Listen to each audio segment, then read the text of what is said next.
G'day footy fans and welcome to my final team AFL Dream Team Fantasy podcast. Tomorrow night after JLT 4 matches start, I'll begin to look at the best defenders for your teams, or your team I should say. So, Tom Mitchell from Hawthorn, obviously a recruit from Sydney, is a gun. He could be a captaincy, if not for round one, certainly early on I reckon you'll find, and he's priced at $638,000, and obviously as you can see there an M1 or possibly an M2 if you want to go down that path. High disposals and high goals. Liam Shields has averaged 102, and last year in both finals, after coming back from having about 6 weeks off throughout the middle of the year, he did get 100 in both losing finals, which is very impressive. He's priced at $499, so he could be a plus nearly $100,000 player during the year, and you could pick him as an M5 or an M6. Only kicked the 4 goals, which is relatively defensive. 18 disposals, but a couple of injuries last year, and as I said to you, without Lewis and also Mitchell leaving, maybe he'll do better next year with no injuries. Jaeger O'Meara, look, he's missed the last 2 years, but obviously in his first 2 years of footy, averaged 89 and 92. He's an absolute gun, but has missed 2 years with a knee. He did come back in JLT and played a half for 47, and then 76 in his sort of three-quarter game. So watch him over this weekend coming up for JLT round 4 to see how he goes in his third game. Could pick him up as an M6 or 7, and look, if he looks good in the third one, and plays nearly a full game, then get on board. Luke Hodge, it's amazing that he averaged 111 in Dream Team just 18 months ago. He had another couple of injuries last year as well, and he's 33 years of age, but 15 games and 23 disposals, which is high, 4 goals because he plays everywhere, sort of half back, half forward, but that's nearly a goal every 3 games, so not too bad. 525, you could pick him in defence as a D2 or D3. And Burgoyne, who finished the year in a flurry and averaged well over 20 disposals in the last 10 rounds, more like 23 disposals, 24 even. He played every game, which is amazing for a 34-year-old. Kicked 15 goals to show his ability to go down back and up forward. And he is a defender in the comp, in the Dream Team Fantasy comp for this year, in the Classic. So could, again, similar to Hodge, pick him up as a D2 or 3.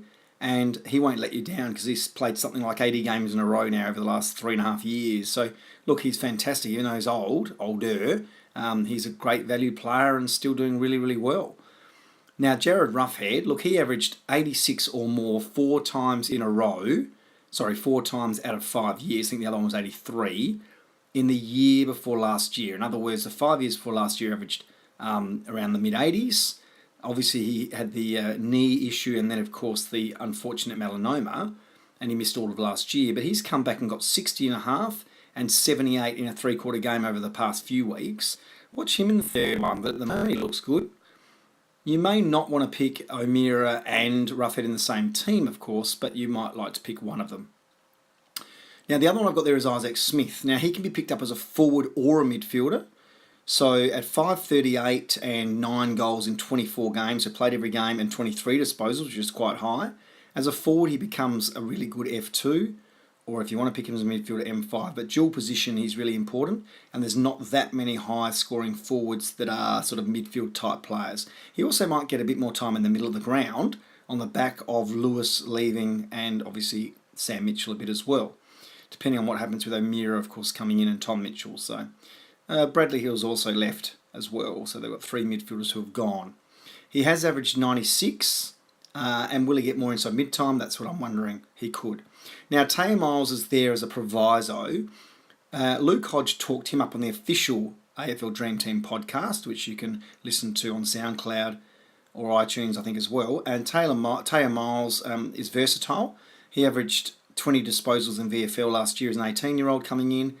Hodge said he looks good over the pre-season. So if he plays round 1 as a 150 F6 or M8, you could even put him on your field if he plays the third JLT game and gets picked for round 1. So definitely get on board with Miles. No question if he looks like being in round 1, obviously selecting round 1. Grant Birchall is a watch this space on the back of Mitchell leaving. He might get a little bit more possessions, but he's very consistent around that 80 points per year every year. Hartung, being a 4th-year player coming up to his 50th game, has genuine pace, and Bradley Hill leaving the wing. It's his time to have a good year possibly as well. And Kieran Lovell, if he gets selected in round 1, you might want to upgrade to him before he becomes too dear at 195 as a forward or mid dual position. That's it. Tomorrow night I'll be looking at defenders overall and who I've suggested. Please subscribe, like or share. Bye for now.